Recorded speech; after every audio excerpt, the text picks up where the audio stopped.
Scythe by Neal Shusterman, published by Simon and Schuster.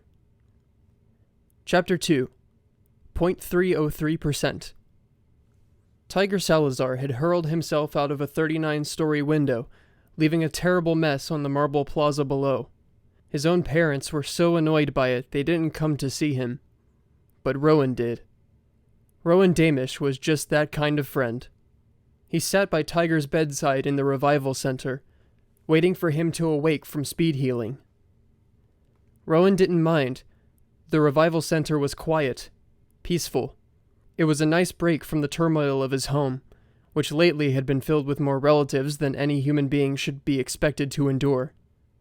Cousins, second cousins, siblings, half-siblings, and now his grandmother had returned home after turning the corner for a third time, with a new husband and a baby on the way. "You're going to have a new Aunt Rowan," she announced. "Isn't it wonderful?" The whole thing pissed Rowan's mother off, because this time Grandma had reset all the way down to 25, making her 10 years younger than her daughter. Now Mom felt pressured to turn the corner herself, if only to keep up with Grandma. Grandpa was much more sensible. He was off in Euroscandia, charming the ladies and maintaining his age at a respectable 38. Rowan, at 16, had resolved he would experience gray hair before he turned his first corner, and even then, he wouldn't reset so far down as to be embarrassing. Some people reset to 21, which was the youngest genetic therapy could take a person. Rumor was, though, that they were working on ways to reset right down to the teens, which Rowan found ridiculous. Why would anyone in their right mind want to be a teenager more than once? When he glanced back at his friend, Tiger's eyes were open and studying Rowan. "Hey," Rowan said. "How long?" Tiger asked. 4 days. Tiger pumped his fist in triumph. Yes! A new record! He looked at his hands as if taking stock of the damage. There was, of course, no damage left. One did not wake up from speed healing until there was nothing left to heal. "Do you think it was jumping from such a high floor that did it, or was it the marble plaza?" "Probably the marble," Rowan said. "Once you reach terminal velocity, it doesn't matter how high you are when you jump." "Did I crack it? Did they have to replace the marble?" "I don't know, Tiger. Geez, enough already." Tiger leaned back into his pillow, immensely pleased with himself. Best splat ever! Rowan found that he had the patience to wait for his friend to wake up, but no patience for him now that he was conscious. "Why do you even do it? I mean, it's such a waste of time." Tiger shrugged. "I like how it feels on the way down. Besides, I gotta remind my parents that the lettuce is there." That made Rowan chuckle. It was Rowan who had coined the term lettuce kid to describe them. Both of them were born sandwiched somewhere in the middle of large families, and were far from being their parents' favorites. "I got a couple brothers that are the meat, a few sisters that are the cheese and tomatoes, so I guess I'm the lettuce." The idea caught on, and Rowan had started a club called the Iceberg Heads at school, which now bragged almost 24 members. Although Tiger often teased that he was going to go rogue and start a Romaine revolt. Tiger had started splatting a few months ago. Rowan tried it once and found it a monumental pain. He ended up behind on all his schoolwork, and his parents levied all forms of punishment, which they promptly forgot to enforce, one of the perks of being the lettuce. Still, the thrill of the drop wasn't worth the cost. Tiger, on the other hand, had become a splatting junkie. "You gotta find a new hobby, man," Rowan told him. "I know the first revival is free, but the rest must be costing your parents a fortune." "Yeah, and for once they have to spend money on me." "Wouldn't you rather they buy you a car?" "Revival is compulsory," Tiger said. "A car is optional. If they're not forced to spend it, they won't." Rowan couldn't argue with that. He didn't have a car either, and doubted his parents would ever get him one. The public cars were clean, efficient, and drove themselves, his parents had argued. What would be the point in spending good money on something he didn't need? Meanwhile, they threw their money in every direction but his. "We're roughage," Tiger said. "If we don't cause a little intestinal distress, no one knows we're there." The following morning, Rowan came face to face with a scythe. It wasn't unheard of to see a scythe in his neighborhood. You couldn't help but run into one once in a while, but they didn't often show up in a high school. The encounter was Rowan's fault. Punctuality was not his strong point, especially now that he was expected to escort his younger siblings and half-siblings to their school before hopping into a public car to hurry to his. He had just arrived and was heading to the attendance window when the Scythe came around a corner, his spotless ivory robe flaring behind him. Once, when hiking with his family, Rowan had gone off on his own and encountered a mountain lion. The tight feeling in his chest now, as well as the weak feeling in his loins, had been exactly the same. Fight or flight, his biology said, but Rowan had done neither. Back then, he had fought those instincts and calmly raised his arms as he is read to do, making himself look larger. It had worked, and the animal bounded away, saving a trip to the local revival center. Now, at the sudden prospect of a scythe before him, Rowan had an odd urge to do the same, as if raising his hands above his head could frighten the scythe away. The thought made him involuntarily laugh out loud. The last thing you want to do is laugh at a scythe. "Could you direct me to the main office?" the man asked. Rowan considered giving him directions and heading the opposite way, but decided that was too cowardly. "I'm going there," Rowan said. "I'll take you." The man would appreciate helpfulness, and getting on the good side of a scythe couldn't hurt. Rowan led the way, passing the other kids in the hall. Students who, like him, were late or just on an errand. They all gawked and tried to disappear into the wall as he and the scythe passed. Somehow, walking through the hall with a scythe became less frightening when there were others to bear the fear instead. And Rowan couldn't deny that it was a bit heady to be cast as the scythe's trailblazer, riding in on the cone of such respect. It wasn't until they reached the office that the truth hit home. The scythe was going to glean one of Rowan's classmates today. Everyone in the office stood the moment they saw the scythe, and he wasted no time. "Please have Cole Whitlock sent to the office immediately." "Cole Whitlock?" said the secretary. The scythe didn't repeat himself, because he knew she had heard. She just wasn't willing to believe. "Yes, Your Honor. I'll do it right away." Rowan knew Cole. Hell, everyone knew Cole Whitlock. Just a junior, he had already risen to be the school's quarterback. He was going to take them all the way to league championship for the first time in forever. The secretary's voice shook powerfully when she made the call into the intercom. She coughed as she said his name, choking up, and the scythe patiently awaited Cole's arrival. The last thing Rowan wanted to do was antagonize a scythe. He should have just slunk off to the attendance window, gotten his readmit, and gone to class. But as with the mountain lion, he just had to stand his ground. It was a moment that would change his life. "You're cleaning our star quarterback. I hope you know that."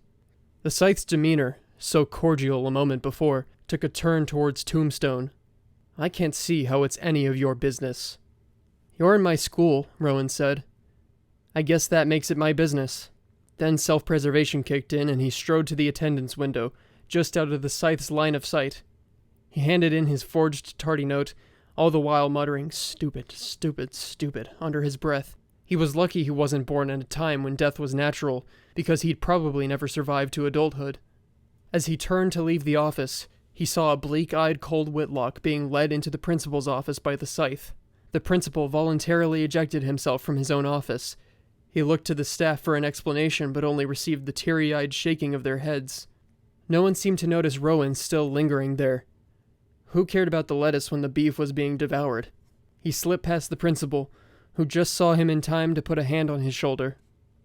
"Son, you don't want to go in there." He was right. Rowan didn't want to go in there. But he went anyway, closing the door behind him. There were 2 chairs in front of the principal's well-organized desk. The scythe sat in one, Cole in the other, hunched and sobbing. The scythe burned Rowan a glare. The mountain lion, Rowan thought. Only this one actually had the power to end a human life. "His parents aren't here," Rowan said. "He should have someone with him." "Are you family?" "Does it matter?" Then Cole raised his head. "Please don't make Ronald go," he pleaded. "It's Rowan." Cole's expression shot to higher horror, as if this error somehow sealed the deal. "I knew that! I did! I really did!" For all his bulk and bravado, Cole Whitlock was just a scared little kid. Is that what everyone became in the end? Rowan supposed only a scythe could know. Rather than forcing Rowan to leave, the scythe said, "Grab a chair then. Make yourself comfortable." As Rowan went around to pull out the principal's desk chair, he wondered if the scythe was being ironic, or sarcastic, or if he didn't even know that making oneself comfortable was impossible in this presence. "You can't do this to me," Cole begged. "My parents will die. They'll just die." "No, they won't," the Scythe corrected. "They'll live on." "Can you at least give him a few minutes to prepare?" Rowan asked. "Are you telling me how to do my job?" "I'm asking for some mercy." The Scythe glared at him again, but this time it was somehow different. He wasn't just delivering intimidation. He was extracting something, studying something in Rowan. "I've done this for many years," the Scythe said. "In my experience, a quick and painless gleaning is the greatest mercy I can show." "Then at least give him a reason. Tell him why it has to be him." "It's random, Rowan," Cole said. "Everyone knows that. It's just freaking random." But there was something in the Scythe's eyes that said otherwise. So Rowan pressed. "There's more to it, isn't there?" The Scythe sighed. He didn't have to say anything. He was, after all, a Scythe, above the law in every way. He owed no one an explanation. But he chose to give one anyway. Removing old age from the equation, statistics from the age of mortality cite 7% of deaths as being automobile-related. Of those, 31% involved the use of alcohol, and of those, 14% were teenagers. Then he tossed Rowan a small calculator from the principal's desk. "Figure it out yourself." Rowan took his time crunching the numbers, knowing that every second taken was a second of life he brought for Cole. 0.303%, which means, said the Scythe, that about 3 out of every 1,000 souls I glean will fit that profile. 1 out of every 333.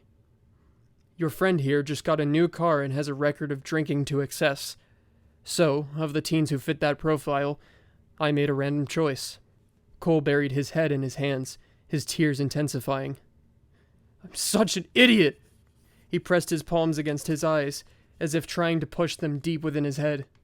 "So tell me," the Scythe said calmly to Rowan, "has the explanation eased his gleaning or made his suffering worse?"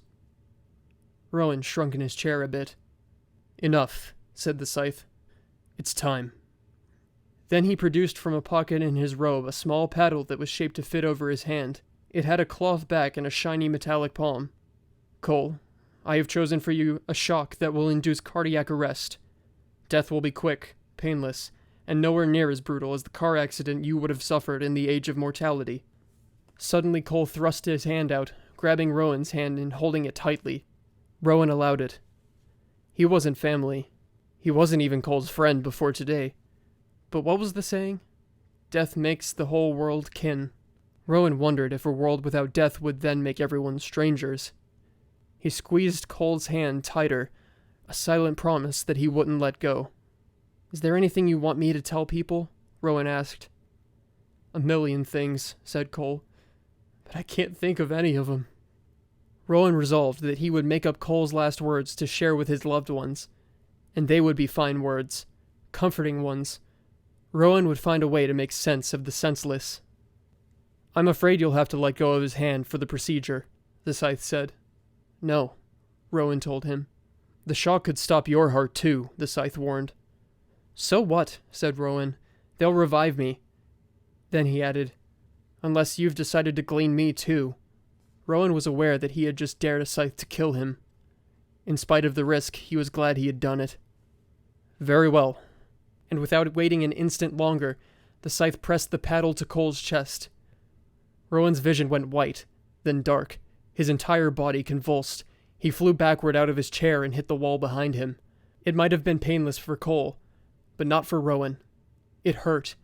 It hurt more than anything, more pain than a person is supposed to feel. But then the microscopic pain-killing nanites in his blood released the numbing opiates. The pain subsided and those opiates took effect, and when his vision cleared, he saw Cole slumped in his chair, and the Scythe reaching over to close his sightless eyes. The gleaning was complete. Cole Whitlock was dead. The Scythe stood and reached out to offer Rowan his hand. Rowan didn't take it.